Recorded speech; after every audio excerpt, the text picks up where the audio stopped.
signal avec une fréquence telle qu'elle est inférieure à 2 fois Fmax, vous allez avoir repliement de spectre. Et bien sûr, dans ce cas de figure-là, il n'est pas désirable parce qu'elle présente beaucoup de problèmes pour pouvoir reconstruire votre signal. Donc, nous avons 3 cas.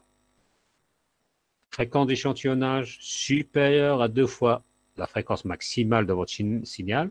Et dans ce cas-là, vous pouvez voir les spectres bien séparés.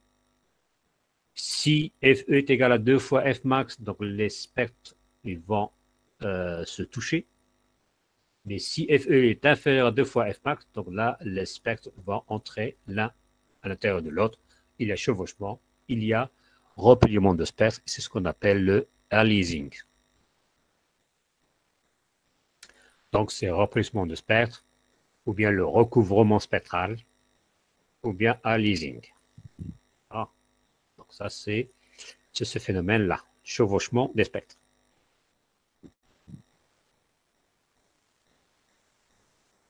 Alors, dans ce cas de figure-là, du recouvrement spectral, je vais essayer d'appliquer le filtre. Donc, le filtre, c'est entre moins FE sur 2 et plus FE sur 2.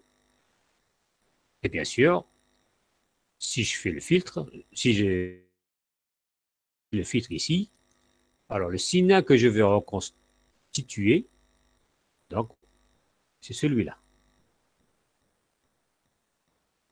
Alors, au départ, c'était un signal triangulaire. D'accord? Donc, voilà. Ça, c'est le signal reconstitué. Et le signal analogique, c'est celui-là. Donc, vous êtes parti avec un signal dont le spectre est un triangle. Vous avez échantillonné. Et lorsque vous voulez reconstruire le signal, vous tombez sur un signal comme celui-là. Ça veut dire que vous avez tout perdu. D'accord? Vous avez perdu votre signal original. Donc, vous êtes tombé sur un autre signal. Et ça, c'est un problème qu'il faut absolument résoudre. Donc, ça, c'est le recouvrement spectral.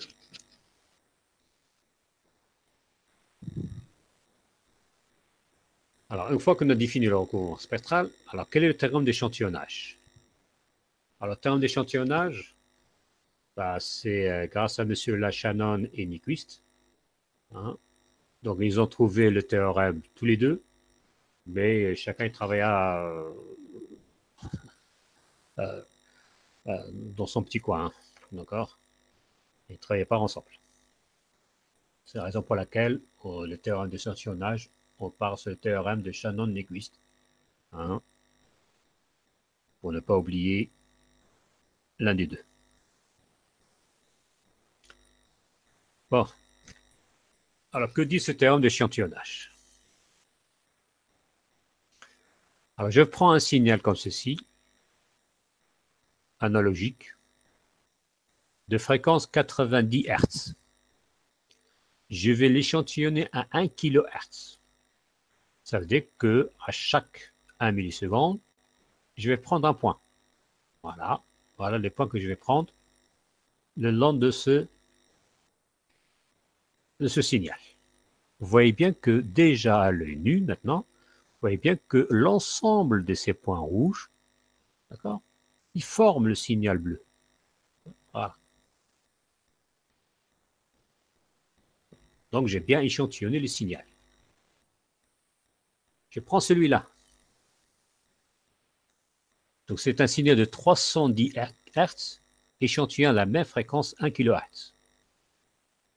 Donc, là aussi, à chaque 1 milliseconde, je vais prendre un point, mais seulement les points que je vais prendre ici sont un peu plus séparés l'un de l'autre.